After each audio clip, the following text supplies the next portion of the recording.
Okay guys, continuing with our last topic, dun sa first part ng ating influence lines sample problem.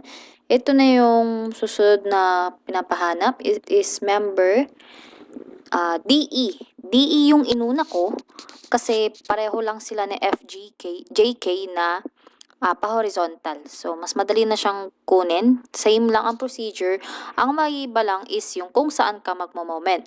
So, dito, dahil influence line ng member DE ang hinahanap natin, saan kaya tayo magmo-moment? Para mawala si FJK and FTK, mag-moment kayo kung saan sila mag-meet sa K.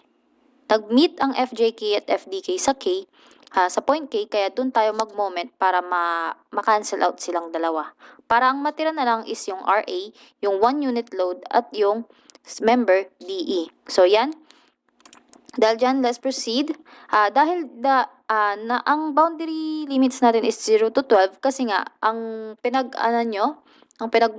kung saan kayo nag-moment is sa K, which is K is 3, 6, 9, 12. 12 meters apart from the RA. So, yun. Ganun lang yung pagkuha natin ng ganun. Kaya ganyan yung limits natin. So, therefore, mag-moment na tayo. Moment at K is equal to 0. So, 3FDE. Yan. 3 height times FDE plus 1 unit load times 12. 12 yung buo, minus mo yung x dahil ang kailangan natin is yung distance dito hanggang kay k. So, 12 minus x is equal to 12 na RA. Yan. So, simplifying further, RA is equal to 1 minus x over 18. Yan. Yan. Pag na-simplify nyo na ng buo yan, ganito yung magiging final equation nyo. FD is equal to 1 over 9x. After nyan, is parang ganun lang sa dati nating procedure is when x is equal to 0, tapos kukunin nyo yung value ng FDE. Ganun lang. So, when x is equal to 0, FDE is also equal to 0. Tama? And when x is equal to 12, FDE is equal to 4 over 3. So, yun. Ganun lang kadali. Next. So, dahil nakuha na natin ng 0 to 12 na limits natin, punta naman tayo sa 12 to 18. Yan. So, for 12 to 18, summation of moment at K is equal to 0. Moment at K pa rin tayo dahil para maalis tong FJK at FDK nga. So, yan. 3FDE is equal to 12RA. Bakit naging gano'n naman? 3FDE is equal to 12RA. Mawawala si 1 unit load. Yon. Kasi dito na yung pinagre-refer natin from 12 to 18. Yan. So, ganun. So, next. 3FD is equal to 12 times RA. RA is equal to 1 minus x over 18. Yan, simplifying further, FD is equal to 4 minus 2 over 9x. After nyan, gawin ulit natin to when x is equal to 0. Hindi pala. Nasa na ba tayo? 12 na pala. So, when x is equal to 12, FDE is equal to 4 over 3. And when x is equal to 18, FDE is equal to 0. So, yan. I-compute nyo na lang ulit para double check nyo kung tama yung mga pinaglalagay ko dito. So, yan.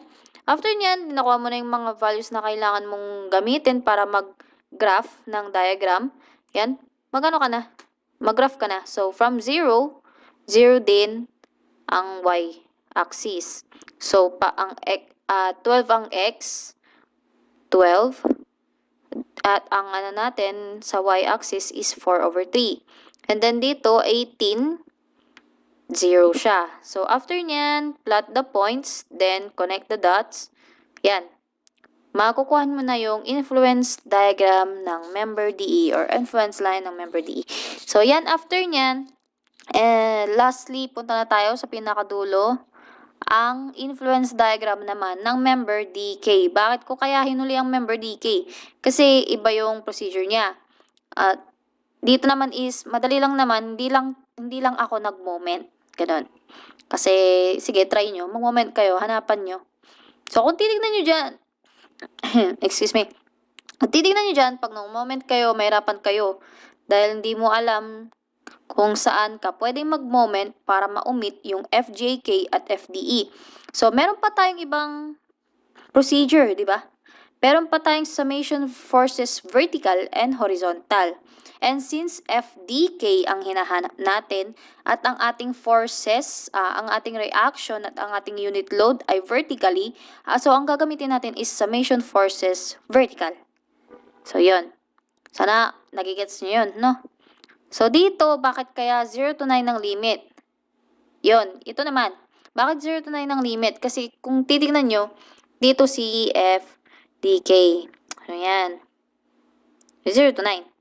Wala nang masyadong pahabaan ng explanation. Punta tayo sa summation forces. Vertical is equal to 0. So, FDK, 1 over square root of 2. So, yan, nandyan na yung mga kailangan yung paano naging 1 square root of 2 yan. Dahil kung titignan nyo, 3 dito, tas 3 doon, ginawa ko na lang 1, 1. Pareho na rin yan, 1, 1, pareho. O, the square root of 2, kahit naman 3 mo dyan, magiging 3 lang din doon. Kaya magiging 3 square root of 2 lang din doon. So, same lang din yan.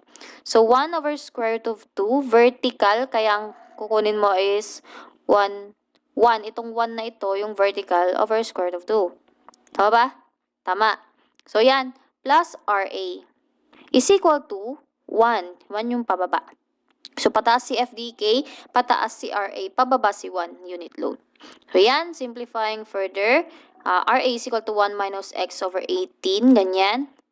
Ganito yung magiging final equation mo, FDK is equal to square root of 2 over 18x. So, balik kayo sa rationalizing denominator na radicals, rationalizing radicals in the denominator. So, kapag hindi nyo yan alam, ay GG kayo. Pero, dahil calculator based naman na tayo, kahit na input nyo na lang. Pero kung, yun nga, nahirapan kayo, at hindi nyo pa alam, so sana, isipin nyo rin na kailangan nyo yun sa pagtumagal, no?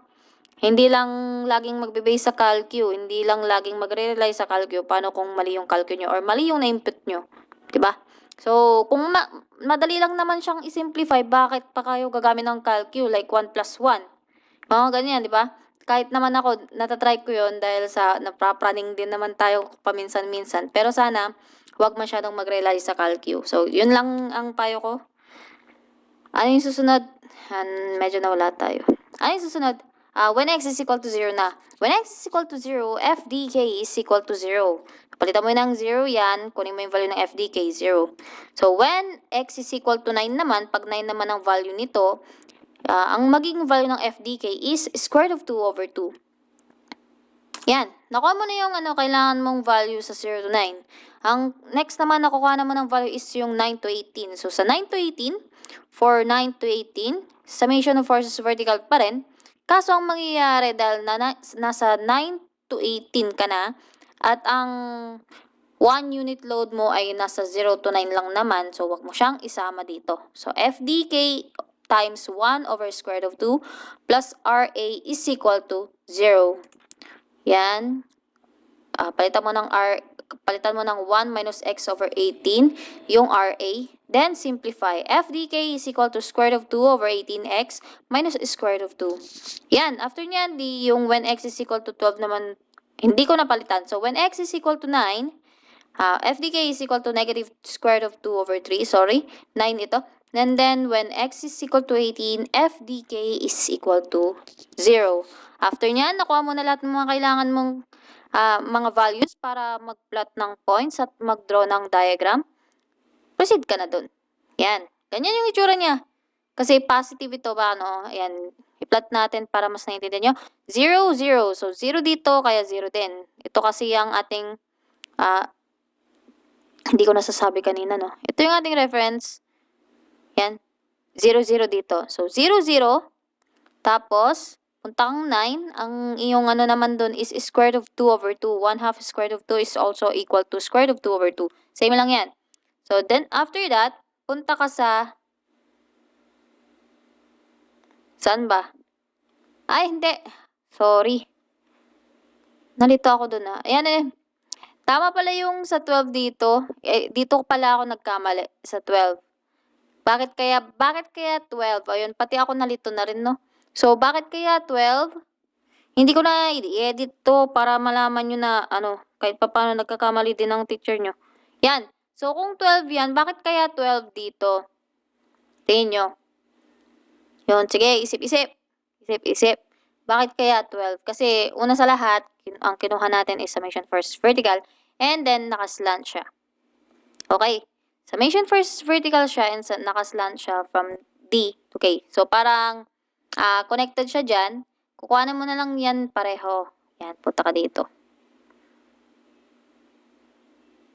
Kuha naman siguro, no? Basta kapag summation versus vertical, ganito yung mangyayari. Parang yung kung saan siya naghati. Hindi ko ma-explain ano bang tawag doon. Basta yung distance na to, yan. Yan, magiging 12 dito. So, tama yung dito ako nagkamali. Hindi ko na-edit kasi kinape-paste ko lang ito. Kinape-paste ko lang ata dun sa una. Yan. So, 12 yan. Kaya, wala namang nabago dito. Dito lang tayo, 12 to ha. Tandaan nyo ha, summation first vertical yung ginamit. When x is equal to 12, f dk is equal to negative 2, square root of 2 over 3. And then, when x is equal to 18, f dk is equal to 0. So, yan. 0, 0. Ulitin ko, 0, 0.